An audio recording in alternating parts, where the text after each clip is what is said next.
We were prepared for our dead. We were not prepared for our living. London, Waterloo Station, the 1st of September 1939. It is 7 in the morning and the platform is so loud you can barely hear yourself think, which is fine. You do not want to think. Your sister is 8 years old and she will not let go of your coat. Your brother is 6 and he has already decided that crying is beneath him, which means his face is doing something complicated and terrible. The face of a boy trying very hard to be something he is not old enough to be. Around you, the platform is full of children. Hundreds of them, thousands of them perhaps. It is impossible to tell where one group ends and another begins. They all have labels. Brown paper tags tied to their coats with their names and their school and a number that means something to someone somewhere. Your sister has one. Your brother has one. You tied them on yourself this morning at the kitchen table, your hands steadier than they had any right to be. The government has been planning this for months. Operation Pied Piper, they called it. And you think whoever named it perhaps did not think it all the way through. The children are going to the countryside, to farmers and school teachers and strangers who volunteered or were told to volunteer to take them in. Safe from whatever is coming, safe from whatever London is about to become. You are not going with them. Your sister looks up at you. You have explained this already, twice last night and once this morning, but she is looking at you now as if you might have changed your mind, as if the explanation might have worn thin enough overnight that you will simply get on the train with them, sit between them in the compartment, hold her hand all the way to wherever they are sending them. You will not. You have a job. You have a life. You have, and this is the part you do not say aloud, a reason to stay. You crouch down to her level. You tell her it will not be long. You tell her the countryside is lovely in September. You tell her to look after her brother, which is unfair because she is 8 and he is 6, and neither of them should be looking after anyone, but it gives her something to hold, and you can see it work. The straightening of her spine, the smallest shift in her expression. The whistle goes, the doors are opening. She lets go of your coat. You watch the train until it is gone. The platform empties. The noise does not stop. There are more children, more trains, more labels, but it changes in quality. It becomes something ambient and shapeless, and you stand there for a while in the middle of it before you remember how to move. London is childless now. Without children, the city does not sound like itself. You will notice this in the days that follow, the particular quiet of streets that should not be quiet. The absence of something you did not know you were always hearing. 2 days later, the Prime Minister speaks on the wireless. You are in the front room with your neighbour from upstairs, Mrs. Alderton, who has brought her cat because her cat does not like to be alone, and who has made tea because Mrs. Alderton makes tea the way other people breathe, automatically without thinking, as a response to any condition the world presents. The wireless is on the mantelpiece. Chamberlain's voice fills the room, thin, elderly, a voice that sounds as though it has already lived through too much and knows it is about to live through more. He speaks of ultimatums, of Poland, of a final note handed to the German government that morning, and of the silence that came back in its place. His words are careful and slow, and when they are finished, what they have said is simply this: we are in a state of war with Germany. It has begun. This country is at war with Germany. Mrs. Alderton puts her hand over her mouth. The cat gets off her lap, and then, before the silence has had time to become anything, the sirens start. The sound hits you before you understand it. It is not like the tests. In the tests, it was a sound you could locate, something happening at a distance that you could observe and name and file away. This is different. This comes from everywhere at once, from the street, from the rooftops, from inside the walls of the building. A rising wail that gets into your body before your mind has caught up with it, that makes your hands move before you have decided to move them. Mrs. Alderton is on her feet. You are on your feet. The cat has gone under the sofa and you understand the cat completely. You go to the window first, which is the wrong instinct, which everyone has. The street below has fractured. An ARP warden sprints past going one direction, then another warden going the opposite, both of them shouting things you cannot hear through the glass and the sirens. A car sits abandoned at the junction, door hanging open, engine still running. The driver simply gone, as though he dissolved. A man in a butcher's apron has produced a gas rattle from somewhere and is swinging it in wide arcs above his head, which means gas, which means your mask. And you spin away from the window because your mask is... Where is your mask? You put it somewhere deliberate, somewhere you would remember, and the deliberateness has completely deserted you. You find it under your coat on the chair by the door. You grab it without putting it on because you cannot smell anything, and the instructions said you would smell it, and you are trying very hard to trust the instructions. The stairs, the street, the cold September air and the sirens louder out here, pressing against your ears, pressing against your thoughts. 3 people have wedged themselves into the doorway of the hardware shop across the road. Someone grabs your arm, Mrs. Alderton, coat on, cat somehow in her arms, face very white, and you move together toward the shelter at the end of the road without quite deciding to. Inside it is dark and close and smells of damp concrete and other people's fear. Half the street is already here. You sit on the wooden bench and you grip your gas mask and you wait. The sirens wind down. Silence floods in behind them. A silence so sudden and so total that it has a physical quality, like pressure releasing. Nothing comes. You wait longer, because surely something. Nothing. 20 minutes after the world ended, the all-clear rises over London. A single sustained note, steady and level. The sound that means you may come back up now. The sound that means it was not today. You file out of the shelter and back into September sunshine that has no business being as ordinary as it is. The abandoned car is still idling at the junction. The warden has vanished. The man with the gas rattle has gone home. It was a misunderstanding. Someone in the Home Office had decided to test the sirens. They did not tell anyone. The first air raid warning since the guns fell silent in 1918 was a false alarm, triggered 11 minutes after Britain declared war on Germany, and nobody will entirely forgive whoever made that decision. Mrs. Alderton looks at you. You look at Mrs. Alderton. The cat looks at both of you with the focused contempt of a creature that has always known this world is unreliable. "Well," she says. That evening the pubs are packed. His name is Thomas. You have known him for 4 months, long enough for whatever this is to have taken root, not quite long enough for either of you to have found the courage to name it. He is taller than most of the men in the pub and quieter than most of them too, which you have always liked. The quality of paying attention, of not filling every silence with himself. The pub is loud and warm and smells of beer and wool coats.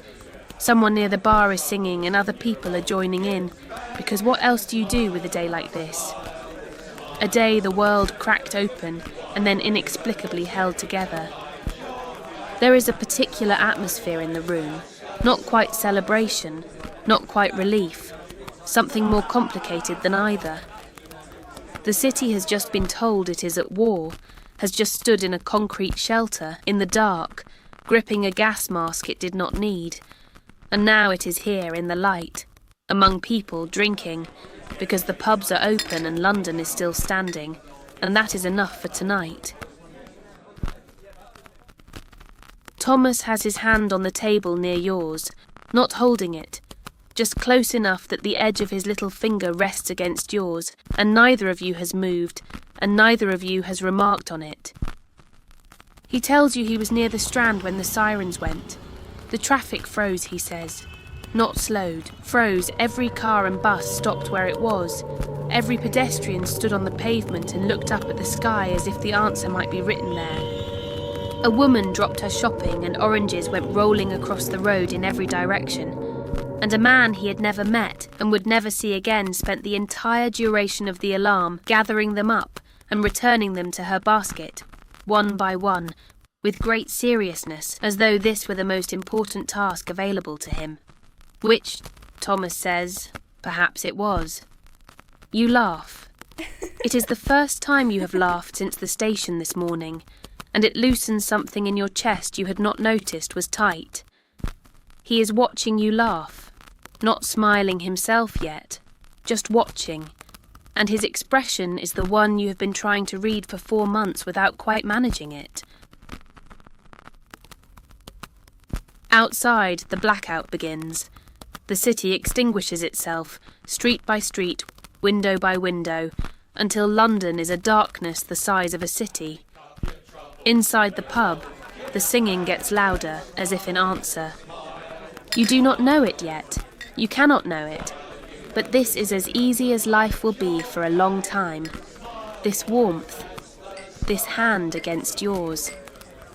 This laugh pulled out of you on the worst day in recent memory, in a room full of people choosing noise over silence, because silence tonight would be unbearable.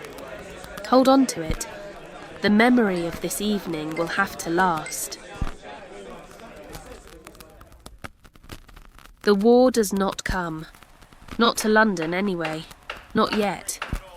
The weeks pass, and then the months pass, and the city learns to live inside its new shape. The shape of a place that knows something is coming but cannot see it yet, and has filled the waiting with preparation, with procedure, with the particular British talent for making the extraordinary feel administrative. The blackout is the first thing you truly feel. Every window in London must be covered by nightfall, not dimmed, not curtained, covered.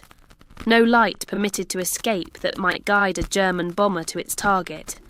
Wardens patrol the streets after dark, and if they see so much as a thread of light beneath a door, they will knock, and they will not be polite about it. You spend an evening with black cloth and tacks and the creeping sense that you are boarding yourself into your own home. The city at night becomes something unrecognisable. You have lived in London your whole life and you no longer know it in the dark. The streets are canyons without edges. The familiar becomes treacherous. A curb you have stepped off 1,000 times becomes a hazard. A corner you have turned without thinking becomes a guess. Cars move with their headlamps taped to slits, feeling their way forward like blind things. People walk into lampposts. People walk into each other. People walk off curbs and into the road and do not get up again. 40 people a month, killed not by bombs but by the darkness the city has pulled over itself to hide from them. The blackout is killing Londoners before a single German aircraft has crossed the Channel.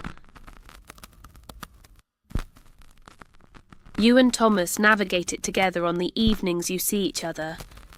His hand finding your arm in the dark, both of you moving slowly, laughing sometimes at the absurdity of it. The great capital of the empire reduced to feeling its way along its own walls. There is an intimacy to darkness that daylight does not permit. You learn the sound of his walk. He learns without being told which side of the pavement you prefer. The gas masks go everywhere with you. On the underground, on the bus, to the shops, to work. The mask and its cardboard carrier on a string across your shoulder. An awkward thing you have stopped noticing the way you stop noticing your own shoes. The government has issued them to every man, woman and child in the city. Tens of millions of them. There are smaller ones for children, ones shaped differently for infants, special ones for those who work with horses. The scale of the preparation is staggering when you think about it, and so most people have learned not to think about it. What they have also prepared, though this is not something that appears in the newspapers, not something the government discusses in cheerful public information leaflets, is the coffins. More than 1 million of them, it is said. Cardboard, flat-packed, stored in warehouses across the city. The planners ran their calculations in 1938 and concluded that sustained German bombing of London would produce casualties on a scale the existing mortuaries could not manage. They prepared accordingly. They built the coffins. They built rather fewer shelters. London is ready for its dead. It has not thought quite so carefully about its living. The wireless becomes the pulse of the city through that long winter and into spring. You listen to it the way previous generations consulted oracles, gathered around it, quiet, waiting to be told what to feel. There is a new voice on it now. Churchill had been warning about Germany for years, and the public had not wanted to hear it. And now here he is, Prime Minister by May 1940, the man they did not want, arriving precisely when he is needed. His voice is heavy and unhurried, and it does not comfort you by pretending things are better than they are. It tells you instead that they are as bad as they look, and that you will endure them anyway. You find, to your surprise, that this is more comforting than reassurance would have been. The names come through the wireless one by one through the spring. Norway, the Netherlands, Belgium, Dunkirk, and then the one that silences the room completely. France. June 1940. The country that was supposed to hold the line simply falls. Britain is alone. And somewhere over the channel the German army stands on a coastline it can see England from. Churchill speaks that evening, and his voice says we shall never surrender, and nobody in the room responds immediately. And then Mrs. Alderton says she needs more tea and gets up, and that is that. But you noticed Thomas's jaw, the way it set when the voice said those words, the way he did not look at you. All summer you can hear them, the aircraft high overhead, contrails against the blue, the distant sound of engines. The Battle of Britain is being fought directly above the city, and the city can do nothing but look up. Churchill will say of the pilots later that never in the field of human conflict was so much owed by so many to so few. You cut it from the paper and keep it without quite knowing why. It feels like something that should be kept. The evening of the 6th of September is warm and quiet, and the city has almost begun to believe that the bombing might not come to London itself. The Germans have been hitting the airfields, the radar stations, the RAF. London has been largely spared. There are people who have begun to say, quietly, that perhaps the city will be left alone. You and Thomas have supper near Waterloo, the same streets where you stood at the station a year ago and watched the train take your sister and brother away. They write to you. Your sister's letters are long and detailed and full of complaints about the farmer's wife. Your brother's letters are 3 lines and a drawing, which is enough. Thomas is quieter than usual. You have learned in the year you have known him to read his silences. There are different kinds, and this one has something behind it. Something he is working toward. You do not press him. You eat and talk about other things and let him find his way to whatever it is. He does not quite get there. The evening ends the way evenings end. The bill, the walk to the corner, the moment of parting that has never quite resolved itself into anything more. He holds your hand at the corner for a moment longer than he needs to.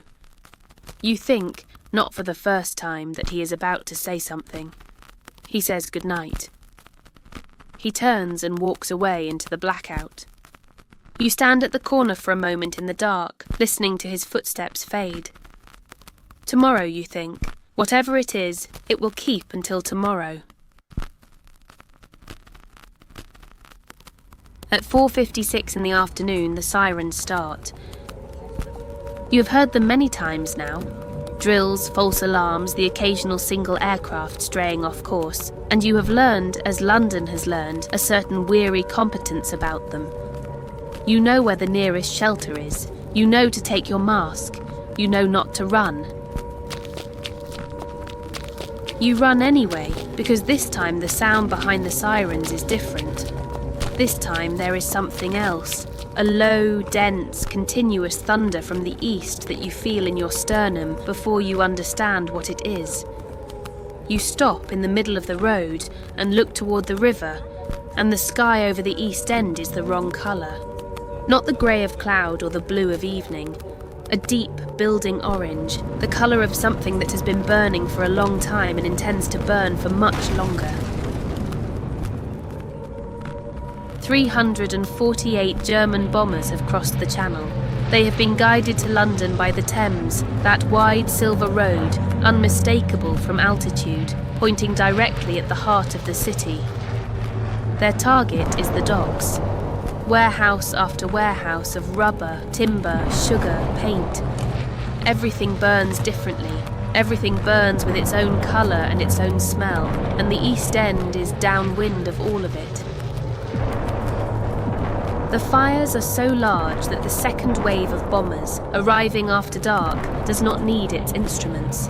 It follows the light. You do not know any of this yet. You know only the orange sky and the sound and the people around you beginning to move very quickly in every direction. You are supposed to go to the shelter. You go toward the shelter, but the street between you and the shelter is suddenly full. People coming from the other direction, a warden shouting, a woman pulling a child by the arm, someone's bicycle abandoned across the pavement, and in the press of bodies and noise you lose your direction, and then your footing, and then briefly each other. You reach the shelter. You push through the entrance. The smell of it, concrete and bodies and the particular staleness of a space that has been breathed in too many times, hits you immediately. You find a place on the bench and you sit and you look at the faces around you in the dim light. Thomas is not there. You wait for him to come down the stairs. People keep arriving, in ones and twos and threes, breathless, coats half on, some of them with children, some of them with nothing at all, and none of them are him. The flow of people slows and then stops, and the platform settles into its strange nocturnal stillness. You keep your eyes on the stairs longer than is reasonable. Then you look away. He is in another shelter, you tell yourself. He found one closer.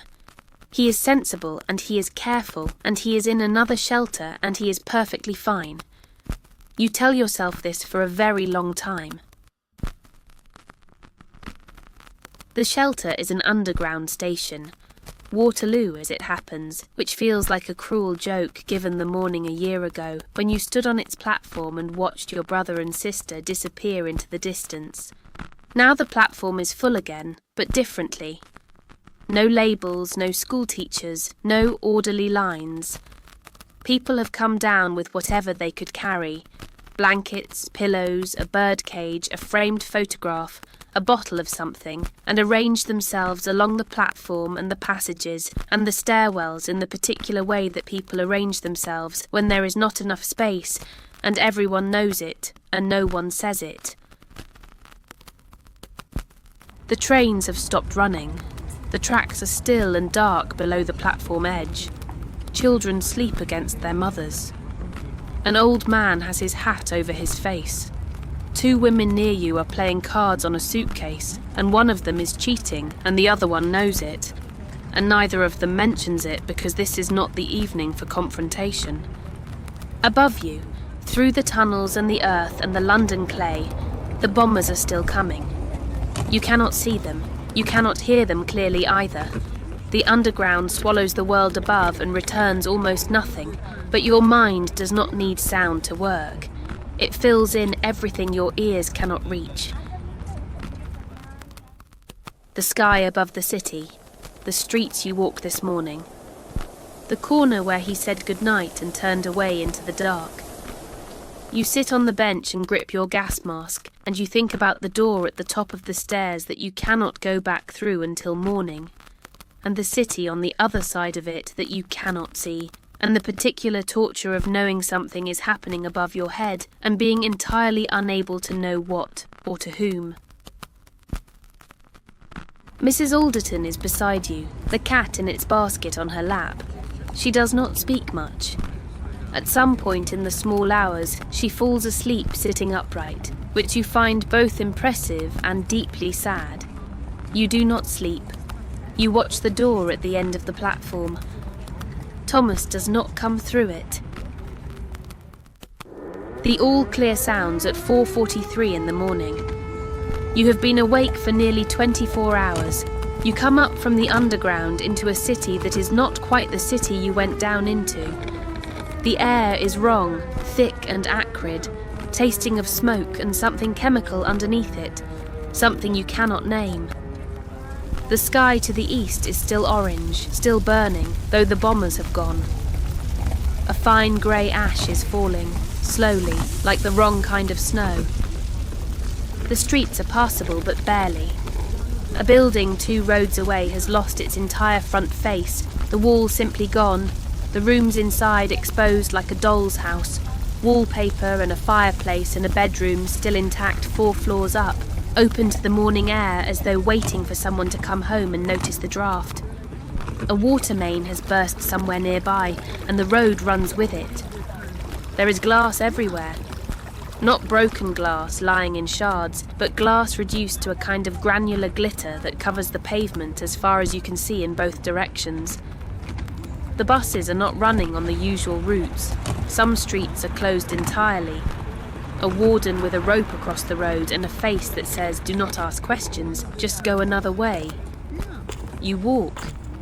You walk the long way round, through streets that are fine and streets that are not, past a shop whose window is blown out but whose sign still hangs straight above it, past a church whose door stands open and inside which a woman is sweeping glass off the pews with a broom, methodically, as though this is an ordinary Tuesday morning task. You go to where Thomas lives. You know his street, his building, his floor. You have never been inside, but you know these things the way you know the things that matter. You stand outside his building. It is standing. The windows on one side are blown out, but the building is standing, and that is enough for now. That is everything. And you go up the stairs and knock on his door. No answer. You knock again. You wait. You press your ear to the door, which tells you nothing. You stand there for a moment longer than is useful, because leaving feels like giving something up. Then you go back down the stairs and out into the ash-grey morning. He is somewhere in the city. The city is very large and very broken, and there is no telephone, no post, no way of sending word. He is somewhere in it, and you do not know where, and you do not know if he is whole. The bombing does not stop after the first night. That is the thing nobody had quite prepared themselves for. Not one raid, not an event, but a fact of life. Every evening at dusk the sirens go, and every evening London goes underground, and every morning it comes back up and counts what it has lost in the night. The city adapts with a speed that would be remarkable if there were time to remark on it. The buses find new routes around the craters. The shops open in the mornings. Not all of them, not always, but enough. A bakery near you loses its windows on the second night and opens the following morning with a sign in the empty frame that reads, "More open than usual." You buy a loaf from them and feel something you cannot quite name. Not pride exactly, but something adjacent to it, something about the particular stubbornness of ordinary life refusing to be cancelled. You go back to Thomas's building every day for 3 days. No answer. The neighbour opposite has not seen him. You leave a note under his door on the 2nd day. Just your address, just your name, just the word please. You check the hospital admission lists, which are posted outside the larger hospitals on sheets of paper that the rain makes illegible by afternoon. You check the list twice, and then a 3rd time, slowly, running your finger down each name, and his name is not there, and you cannot decide whether that is good news or whether the lists are simply incomplete, which they are, and everyone knows. At night in the shelter, you lie on your blanket on the platform and your mind will not stop. You think about the last evening, the supper, the corner, his hand holding yours a moment longer than it needed to. The thing he did not say. You have decided, in the particular logic of sleepless nights underground, that he was going to say it. That whatever it was the thing you have been waiting for since all of this began, and that if he comes back, when he comes back, you will not wait for him to find his way to it. You will simply tell him yourself, and that will be that. This decision makes the night slightly more bearable. You are not sure it is supposed to work that way, but it does. On the 4th day there was a knock on your door. You open it and he is there.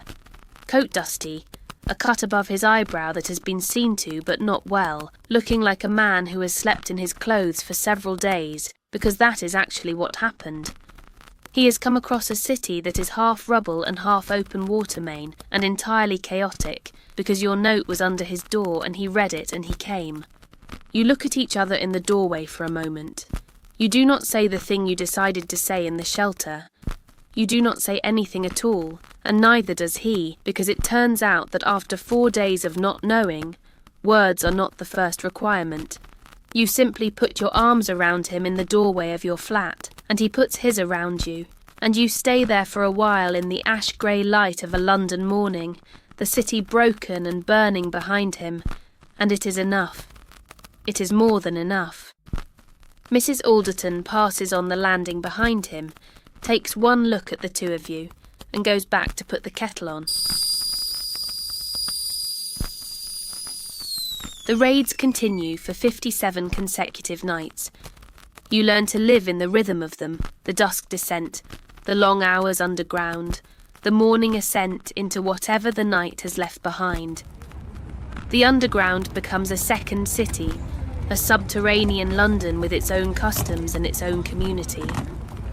You know your neighbours on the platform now in a way you never knew them above ground, their names, their habits, the sound of their breathing when they finally sleep. Disaster, it turns out, is a powerful introduction. The shelters were not built for this. There are not enough of them, and those that exist were not designed for nights at a time. No proper sanitation, no ventilation, no beds. The government had built coffins in their millions and rather fewer places for the living to shelter, and the living are now making this very clear. Eventually the authorities relent, and the underground stations are officially opened as shelters, and bunks are installed, and things improve, slightly, incrementally, the way things improve in a city that is being bombed every night and has decided to continue anyway. Thomas is there most nights. Not always. There are evenings he cannot get to you, streets impassable or time running out before the sirens. But most nights. You have stopped waiting for him to find the right words. He is there, in the dark, on the platform bench, his shoulder against yours, and that is the thing said, and you both know it.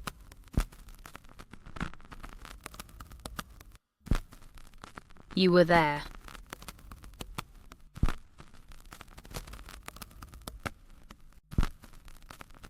The Blitz on London ends in May 1941. 57 consecutive nights of bombing, and then raids continuing intermittently for months beyond that. More than 30,000 Londoners are killed.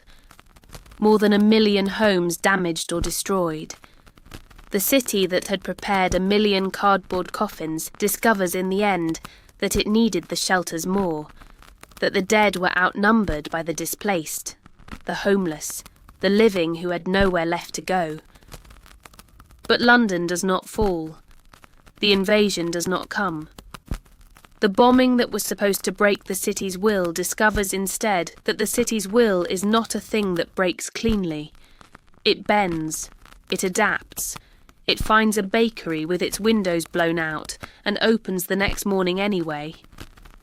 Churchill will say of this period that this was their finest hour. He is not wrong. But the finest hour belongs not to the speeches or the strategy. It belongs to the woman on the platform in the dark, listening to the percussion above her head, deciding that she will say the thing herself when he comes back. It belongs to Mrs. Alderton putting the kettle on. It belongs to the man with the broom sweeping glass off the pews on a Tuesday morning, as though it is simply what you do. In June 1944, 4 years after the Blitz began, London hears a new sound. It is a mechanical buzzing, a pulse jet engine, distinctive, unlike anything that has come before. The V-1 flying bomb. No pilot, no crew, just the machine and its payload crossing the channel on its own, following its own instructions.